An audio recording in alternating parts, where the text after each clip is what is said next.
you very much. I meant to go back and see you on the plane, but some things came up having to do with Hamas, etc., and we're working on a solution that maybe could be very good. Can you tell us what that solution No, is? but you'll be hearing about it pretty soon. We're trying to get it ended, get the hostages back, get it ended. We got them all back, but 20, and as you know, we have 20, plus there are a lot of, unfortunately, dead bodies involved, and they want them back. The parents want them back. So we had some very good discussions. Good things could happen. Can you give us your reaction to South Korea's regret, or calling it regrettable, what happened with their workers at the Hyundai plant? Well, I'll speak to them. You know, look, it's a battery factory in that case, as I'm told. And, you know, when they're building batteries, if you don't have people in this country right now that know about batteries, maybe we should help them along and let some people come in and train our people to do, you know, complex things, whether it's battery manufacturing or computer manufacturing or building ships. So we're going to look at that whole situation. We have a lot of industries that we don't have anymore, and we're going to have to train people. And the way you train people is bring people in that know what they're doing and let them stay for a little while and help. So I'm going to look at that. It's a very interesting situation that took place in Georgia. And we heard about it yesterday. At the same time, ICE was doing right because they were here illegally. But we do have to work something out where we bring in experts so that our people can be trained so that they can do it themselves. Does that make sense? Right? Is it straining the relationship with Korea at all? No, we have a great relationship with South Korea. Really good relationship. You know, we just made a trade deal. But I'm going to look at it because I understand exactly what they're saying. Page 6 crowns you the king of the U.S. Open. They put out all these old pictures through the years of you at the U.S. Open. What does it mean for you to go back after going for so many decades, growing up in Queens? Now you're going back as the president. Well, I loved it. First of all, the two players have unbelievable talent. It just seemed that they hit the ball harder than I've ever seen before. Incredible talent. And I enjoyed it. And I used to go all the time, but, you know, lately it's a little bit more difficult to go. I really enjoyed it. They were really nice. The fans were really nice. I didn't know what to expect. Usually you would say that would be a somewhat progressive, as they say nowadays, crowd. Sometimes some people would call it liberal, but we'll use the word they like to use, progressive. But they were great. The fans were great. Mr. President, back on Russia. Russia had a pretty big attack on Ukraine over the weekend. I know all about it. You have always said how good your relationship is with President Putin, but he's not really giving you anything that you want. Is that making you less trustful of him? Well, nobody was tougher in Russia than me. That has to do with the pipeline, as you know, Nord Stream 2 and lots of other things. But I'm not happy. I'm not happy. I'm not happy about the whole situation. You know, it's interesting. It doesn't affect us because it's not our soldiers. But they're losing now. I used to tell you 5,000. They're losing 7,000 between Ukraine and Russia, 7,000 soldiers every single week. It's such a horrible waste of humanity. So, no, I am not thrilled with what's happening there, I will tell you. I think it's going to get settled. So I settled 7 wars. This, I would have said, would have been maybe the easiest one to settle of all. But with war, you never know what you're getting. But we're going to get it, I believe we're going to get it settled. But I am not happy with them. I'm not happy with anything having to do with that war. It's just such a waste of great humanity. Obstacle to a peace deal in Ukraine. Say it? As of right now, what do you think is the greatest obstacle to a peace deal? Well, we're going to see. I mean, we have some very interesting discussions. You know, Europe, certain European leaders are coming over to our country on Monday or Tuesday, and individually. And I think we're going to get that settled. I think we're going to get it settled. We have to. You can't lose. You know, when they're losing 5,000 to 7,000 soldiers a week for no reason, you have to get it settled. Of all of the wars, whether it's the Congo and Rwanda, they said it was impossible to settle. You look at every one of, I mean, every one of these wars were impossible. I got every one of them settled, 7 of them. 7. This was the one I really thought would be the easiest. but it's not. But I think it's going to get settled. But there was a reporting in Axios that in the last 3 months of the Biden administration, they did about 4,000 pardons. The chief of staff's assistant was sending emails to pardon his own family members. Are you still interested in getting to the bottom of the autopen scandal? Well, I think the autopen is one of the great scandals of our time. The autopen was our president, or to put it a different way, whoever operated the autopen was our president. It's not allowed. It's just not allowed. And they gave a pardon to the unselect committee after the unselect committee realized that that whole situation was a hoax and it was all their fault, including Nancy Pelosi turning down security and all, turning down soldiers. It all came out bad for them. They burned everything. They got rid of everything. There's absolutely nothing there. It's all gone. And that was based on an autopen. They gave those members of Congress that were on the unselect committee, they gave them pardons.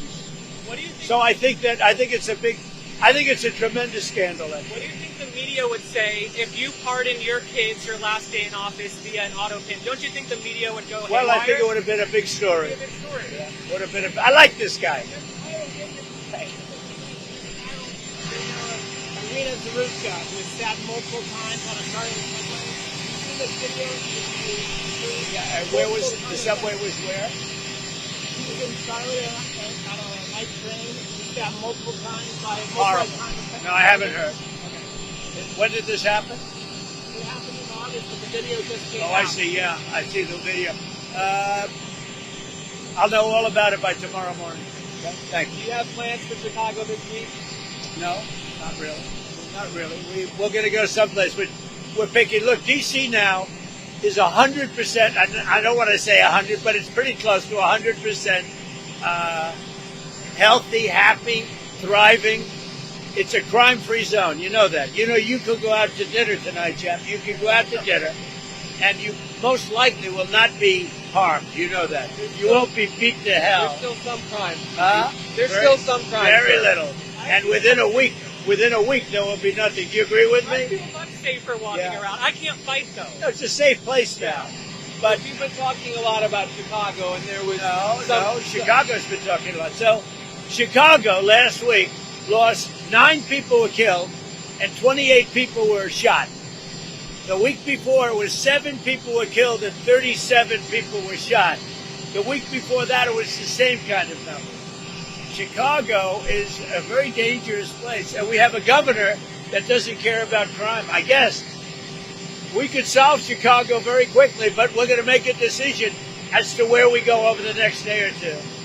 When you look at what happened to D.C. in a short period of time, honestly, it's amazing. Over a period of 12 days, in other words, on the 12th day, we had the crime just about solved. And right now, people are walking out. They're going out right now to restaurants all over D.C., whereas if you go back a year ago or 6 months ago, nobody was going out. Nobody. We did it in 12 days. Now it's better than it was in 12 days. We'll make it even better, and then we're also going to clean it up. We're going to clean up the city. We're going to make some great improvements to the roads, to the medians, to all of the signs. You got signs that have been up for 30, 40 years. They're worn out. They look like hell. We're going to redo the signs. We're going to put up new signs. It's going to look beautiful. Within a 6-month period, it'll look really beautiful. But you have essentially a crime-free zone. I mean, here we are on a nice Sunday evening. If you'd like, it feels like Saturday, actually. If you like, you could go out and you could have dinner on me, but you wouldn't do that. But you could have dinner on me if you'd like. Go ahead. What else? After Russia, when do you plan to speak to President Putin next? And what might second? Look, we're going to get it done. The Russia-Ukraine situation, we're going to get it done. I have confidence we're going to get it done.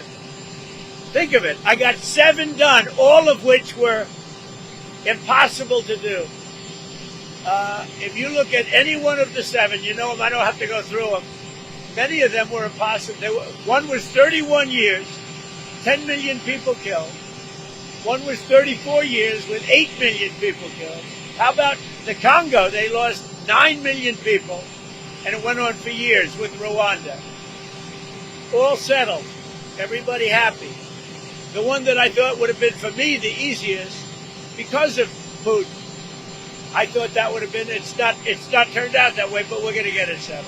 We got Terry, you brought him in to discuss the Gaza issue and help big peace about it. What sort of the advice he's been into? Why did you bring him back in? I think we're going to have a deal on Gaza very soon. It's a hell of a problem. What gives you Again, that it's a optimism? problem we want to solve for the Middle East, for Israel, for everybody. But it's a problem we're going to get done. So they have hostages.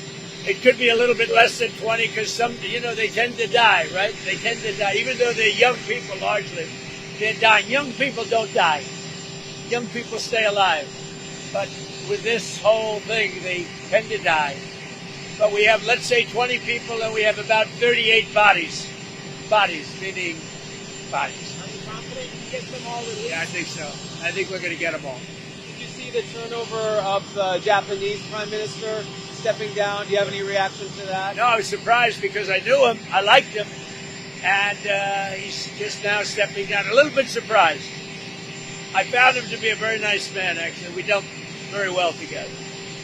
Mr. President, the price of beef continues to rise and other items keep going up. Is there any way to address the cost of beef? Yeah, once it kicks in, once our policies kick in, the price of beef will be going down.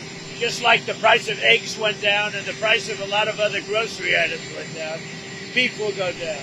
It'll all go down. Energy has gone way down. The price of gasoline has gone really, I think you'll be hitting $2 very soon.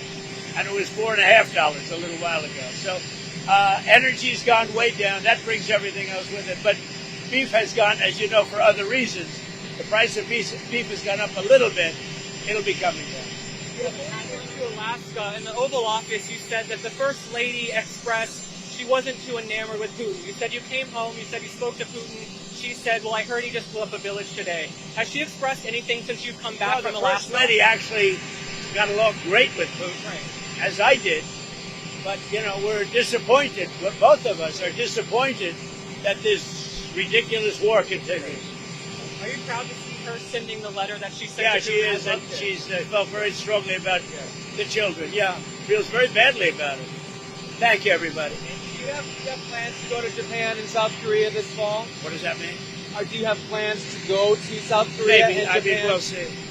But it's going to be very interesting what comes out. I think we may have learned something, because when they come here and there's nobody that can do what they're supposed to be doing, and they bring people, those people can also teach our people. It's complicated stuff. And something very interesting could come out of that. Thank you, everybody. Thank you.